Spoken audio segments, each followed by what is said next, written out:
लड़की की है जो एक ऐसी बीमारी से पीड़ित थी जिसके कारण वो संभोग के बिना नहीं रह सकती थी। उसे टुकाई करवाने की ऐसी आदत लग चुकी थी कि उसे 10-12 इंच के औजार भी अपनी गुफा में छोटे लगने लगे थे। फिर उसके साथ आगे क्या हुआ देखने के लिए मेरे साथ बने रहे।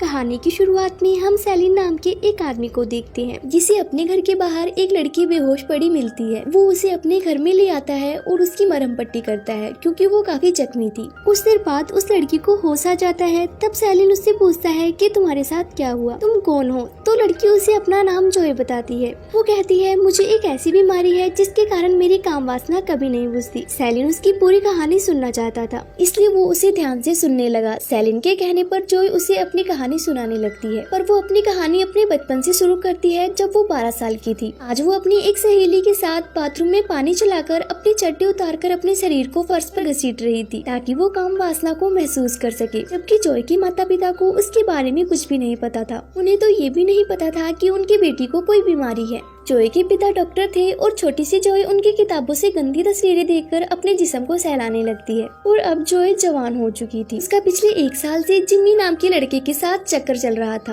अब वो अपनी सहेली के साथ नहीं खेलना चाहती थी इसलिए वो जिम्मी के पास आकर उसे अपना औजार अपनी गुफा में डालने को कहती है ताकि वो पहली बार अपना खाता खुलवा सके। जिम्मी उसकी बात सुनकर पूरे 4 घंटे तक उसकी जमकर खुदाई करता है, मगर जॉय को मजा नहीं आता क्योंकि वो अपनी गुफा में उसका बड़ा सा औजार महसूस ही नहीं कर पा रही थी। इसके बाद जब वो ट्रेन में बैठकर घर जाने लगती है तो उसे अपने पास बैठे आदमी का औजार अपनी गुफा में लेने की इच्छा होने लगती है। इसके बाद वो दोनों ट्रेन के बाथरूम में जाकर ही शुरू हो जाते हैं। लेकिन जॉय को जिम्मी की तरह इसका औजार भी फील नहीं होता, उसे बिल्कुल भी मजा नहीं आता। कुछ सालों बाद जॉय और भी जवान हो गई थी। अब उसकी जिस्मानी भूख इतनी बढ़ चुकी थी कि वो कहीं भी बैठे बैठे अपना हाथ अपनी गुफा में चलाना शुरू कर देती थी। लड़कों को देखते ही उसकी हवस अपनी चरम सीमा पार कर देती थी। 21 की होने पर उसने शादी कर ली। उसके पति का नाम जेरोन था। जेरोन से मिलकर उसने काम वासना पर काफी हद तक काबू पा लिया था। दोनों अपनी जिंदगी अच्छे से जी रहे थे। आज जॉय एक लड़के को जन्म देती है जिसका नाम वो मेसन रखते हैं। बच्चा होने के बाद जेरोन अपने काम में बिजी होने के कारण जॉय के साथ पहले की तरह खपाखप नहीं कर पाता था। अब दूसरे शब्दों में कहें तो वो जॉय को खुश नहीं रख पा रहा था। इसी वजह से एक दिन जेरोन उसे किसी और के साथ संबंध बनाने को कहता है। जॉय पहले तो मना करती है पर बाद में मान जाती है। इसके बाद वो रोज अपनी हवस मिटाने बाहर जाती और देर रात को घर आती। ऐसे ही करते करते 3 साल बीत चुके थे।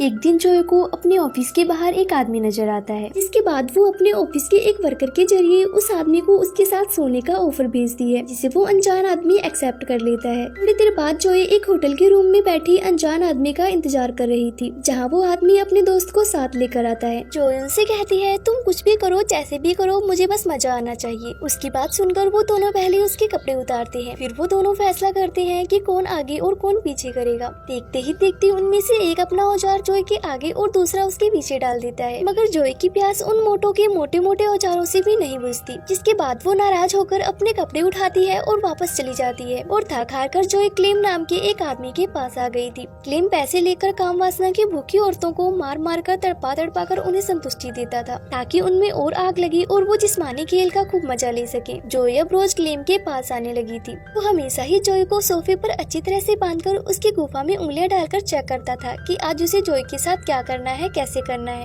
एक दिन जब घर पर कोई नहीं होता तो जॉय का बेटा मेसन बिस्तर से उठकर बालकनी में चला जाता है, लेकिन दुर्घटना होने से पहले जेरोन घर आकर उसे बचा लेता है। इसके बाद क्रिसमस के दिन जेरोन जॉय को साफ साफ कह देता है कि तुम्हें अपने परिवार और अपनी हवस में से किसी एक को चुनना होगा। काम वासना से भरी जॉय बिना कुछ सोचे समझे अपने मजे को चुनती है। जॉय का फैसला सुनकर जेरोन उसे अपने घर से निकाल देता है। परेशान जॉय अब कैन के पास आ गई थी। वो उससे यहाँ आकर अपने साथ प्यार करने को कहती है। क्योंकि आज जॉय की बारी नहीं थी तो गुस्से में आकर कैन उसके साथ काफी बुरी तरह पेश आने लगा। सेलिन जॉय से पूछता है तुम्हारा बेटा मेसन कैसा है। ये सुनकर जॉय चाय का कप फेंक कर कहने लगी जेरोन ने उसे हॉस्टल भेज दिया। जॉय को देखकर साफ साफ पता लग रहा था कि वो अपनी इस गंदी बीमारी से काफी दुखी थी, क्योंकि इसकी वजह से उसे अपने परिवार को छोड़ना पड़ा था। वो कहानी में आगे बताती है कि कुछ सालों बाद उसे जिस्मानी खेल में मजा आने लगा था, लेकिन मजे के चक्कर में उसने अपने अपने आगे और पीछे वाली गुफा को काफी जख्मी कर लिया था। अपना इलाज करवाने के लिए वो अपने बॉस से मदद मांगती है। बॉस उसकी मदद करने को मान जाती है, मगर साथ ही साथ वो जॉय से कहती है, ऑफिस में सबको पता है कि तुम रोज रात को नए आदमी के साथ होती हो, तुम्हें अपनी आदतें बदलनी होगी, आदमी या नौकरी तुम्हारी मर्जी। और इस बार भी जॉय आदमी के साथ मजे ही चुनती है। वो अब काफी परेशान रहने लगी थी। उसे लगने लगा कि वो इस समाज के लिए बनी ही नहीं। बस इसी सोच में डूबी डूबी वो गलत लोगों से मिल जाती है। एक दिन उसकी मुलाकात जी नाम के बंदे से हुई, जो उसे पहले से ही जानता था। जॉय के कहने पर वो उसे वसूली का काम देता है। इस काम के लिए जी उसे 2 बड़े गार्ड भी देता है। देखते ही देखते जॉय इस काम को काफी अच्छे से करने लगी थी, क्योंकि उसे इस काम में काफी मजा आ रहा था। एक दिन जी उसे अपने पास बुलाकर कहता है कि तुम काफी अच्छा कर रही हो, अब समय आ गया है कि तुम भी अपने लिए एक चेला चुनो और उसे अपने जैसा बनाओ। जी जॉय को एक 15 साल की ओ नाम की लड़की को पालने की सलाह देता है।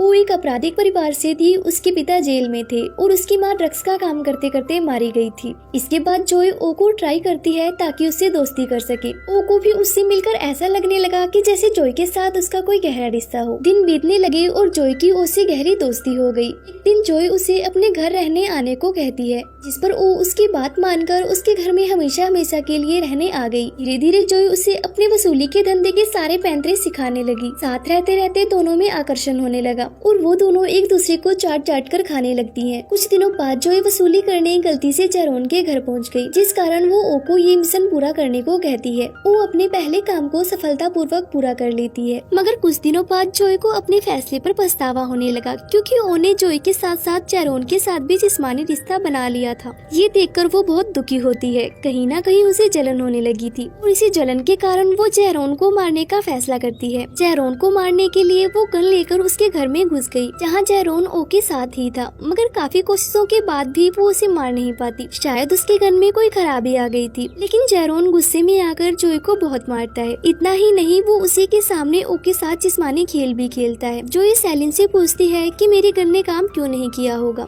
इस पर सेलिन उससे कहता है, शायद तुम्हें वो गन चलानी नहीं आती थी, या फिर तुम जेरोन को मारना ही नहीं चाहती थी, इसीलिए तुमसे गन नहीं चली। इसी के साथ जॉय की काम वासना की कहानी यहीं पर खत्म हो जाती है और अब वो सोना चाहती थी, मगर सोने से पहले वो सेलिन को वहाँ से चले जाने को कहती है। पर रात को जब जॉय गहरी नींद में थी, तब सेलिन उसके कमरे में चुपके से आता है और जॉय के साथ जबरदस्ती करने की कोशिश करता है, जिस पर जॉय उसे अपनी गन दिखाकर रुकने को कहती है। जब वो नहीं मानता, तब जॉय उसे सच में गोली मारकर मार देती है, क्योंकि जॉय को ये सब अपनी मर्जी से करना पसंद था, न कि धोखे से चुपके से करना। इसीलिए उसने सेलिन को मार दिया था और इसी के साथ मूवी एंड हो जाती है। अगर मूवी अच्छी लगी हो तो एक लाइक जरूर करें और मेरे साथ जुड़े रहने के लिए चैनल को सब्सक्राइब करना ना भूलें। Thanks for watching.